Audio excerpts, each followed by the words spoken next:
નમસ્કાર દર્શક મિત્રો, ગુજરાતમાં શું ભારતીય જનતા પાર્ટીની મુશ્કેલી વધી શકે છે? ગુજરાતમાં શું કોંગ્રેસ પાછળ ધકેલાઈ જશે? અને ગુજરાતમાં શું આમ આદમી પાર્ટી મૂરઝાઈ શકે છે?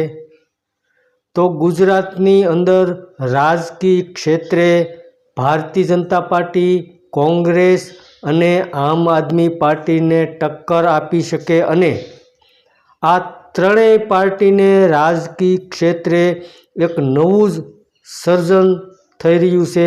ત્રણેય પાર્ટીને ટક્કર આપવા માટે એક નવી પાર્ટીનું જ ઉદ્ભવન થઈ રહ્યું છે, જે ગુજરાતમાં ભારતીય જનતા પાર્ટી, કોંગ્રેસ અને આમ આદમી પાર્ટીને રાજકારણમાં અંદરથી બરાબરની સીધી ટક્કર આપવા માટે આ નવી પાર્ટી બની રહી છે. તો શું આ નવી પાર્ટી બનવા જઈ રહી છે તેનાથી ગુજરાતમાં સૌથી વધારે મુશ્કેલીનો સામનો ભારતીય જનતા પાર્ટીને ઉઠાવવો પડશે કે પછી કોંગ્રેસ અને આમ આદમી પાર્ટીને ફાયદો થશે? અને આ નવી પાર્ટીથી કોંગ્રેસ અને આમ આદમી પાર્ટીને નુકસાન જશે કે પછી ભારતીય જનતા પાર્ટીને ફાયદો થશે?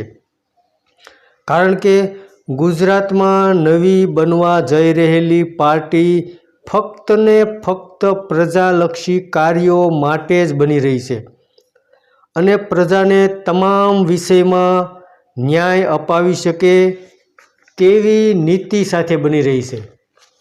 સત્યના માર્ગે ચાલનારી, રાજકીય કાવાદાવાથી દૂર રહી ફક્ત પ્રજાકીય હિત માટે આ નવી પાર્ટીનું સર્જન ગુજરાતમાં થઈ રહ્યું છે, એવા હાલમાં સમાચાર પ્રાપ્ત થઈ રહ્યા છે.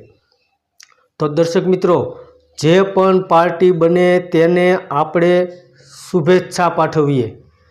જે લક્ષ્ય સાથે, જે પ્રજાકીય મુદ્દા સાથે ફક્ત સત્ય અને ન્યાય માટે બની રહેલી આ પાર્ટી ગુજરાતના લોકોનું ઉદ્ધાર કરે અને ગુજરાતની પ્રજાને સુખાકારી બનાવે તેવી આપણે એ પાર્ટીને શુભેચ્છા આપીએ.